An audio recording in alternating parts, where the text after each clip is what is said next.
തമിഴിൽ ഇതെൻ്റെ ഫസ്റ്റ് മൂവിയാണ് റൂം നമ്പർ 17. എല്ലാ ആർട്ടിസ്റ്റിനെ പോലെയും വലിയൊരു ആഗ്രഹമായിരുന്നു തമിഴിലൊരു മൂവി ചെയ്യുക എന്നുള്ളത്. ഒരു വേറൊരു ലാംഗ്വേജിൽ ചെയ്യുക എന്ന് പറയുന്നത് തീർച്ചയായിട്ടും ഒരു ഗ്രോത്ത് ആയിട്ട് തന്നെയാണ് കാണുന്നത്. നമുക്ക് ആ ഒരു ഇൻഡസ്ട്രി എങ്ങനെയാണ് എന്നുള്ളത് എക്സ്പീരിയൻസ് ചെയ്യാൻ പറ്റും. ഇങ്ങനൊരു റോള് തീർച്ചയായിട്ടും തരുമ്പം എന്നെ സംബന്ധിച്ച് അത് എനിക്കൊരു വലിയൊരു കാര്യമാണ്. കാരണം ത്രൂ ഔട്ടുള്ളൊരു ക്യാരക്ടർ നമ്മുടെ ക്യാമറാമാൻ ആയിക്കോട്ടെ അഭിലാഷേട്ടനായിക്കോട്ടെ വിശ്വസിച്ച് തന്നു.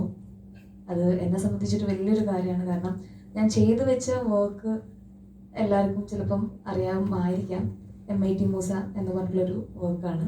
അപ്പോൾ അതിൽ തീർച്ചയായിട്ടും ഞാൻ വ്യത്യസ്തമായിട്ടുള്ളൊരു ക്യാരക്ടറാണ് ചെയ്തത്. ആ ഒരു ക്യാരക്ടർ വെച്ചിട്ട് ഇപ്പോഴും എല്ലാവർക്കും ഒരു തോട്ടാണ്, ആ കുട്ടിയാണോ ഈ കുട്ടി എന്നുള്ളത്. അപ്പം അങ്ങനെ ഒരു റോള്, ആ ഒരു ക്യാരക്ടർ മാറി ഇങ്ങനൊരു ക്യാരക്ടർ കിട്ടിയതിന് ഒരുപാട് നന്ദിയുണ്ട്. തന്നതിന് ഒരുപാട് നന്ദി. പിന്നെ അതേപോലെ ഇതിൽ അഭിനയിച്ച എല്ലാവരും തീർച്ചയായിട്ടും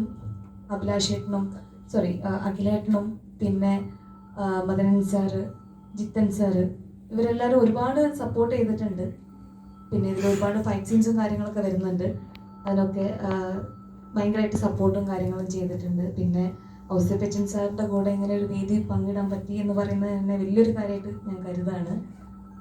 സാറ് ഈ ഞങ്ങളിപ്പോൾ നേരത്തെ പറഞ്ഞതാണ്, സാറ് ഞങ്ങളെക്കാട്ടും അപ്ഡേറ്റഡ് ആണ് എല്ലാ കാര്യങ്ങളും. ഇപ്പം തിയേറ്ററിൽ എത്ര ആൾക്കാർ കയറി അതപ്പം വിളിച്ച് പറഞ്ഞു കൊടുക്കും. പിന്നെ അതേപോലെ എഡിറ്റിങ്ങിൽ എന്തെങ്കിലും പ്രശ്നമുണ്ട് അത് പറഞ്ഞു കൊടുക്കും. പിന്നെ ആർട്ടിസ്റ്റുകളെ ആണെങ്കിൽ ശരി, നമ്മളെന്തെങ്കിലും ചെറിയ പ്രശ്നങ്ങൾ ചെയ്തിട്ടുണ്ട് അത് പറഞ്ഞു കൊടുക്കും. അങ്ങനെ ഔസേപ്പച്ചൻ സാർ സത്യം പറഞ്ഞാൽ ഓൾ ഇൻ ഓൾ ആണ്. പിന്നെ ഈ പറഞ്ഞ പോലെ തന്നെ എനിക്ക് MIT മൂസ എന്ന് പറഞ്ഞിട്ടുള്ളൊരു സെറ്റ് കഴിഞ്ഞിട്ട് എനിക്ക് കിട്ടിയൊരു ബെസ്റ്റ് സെറ്റായിരുന്നു റൂട്ട് നമ്പർ 17.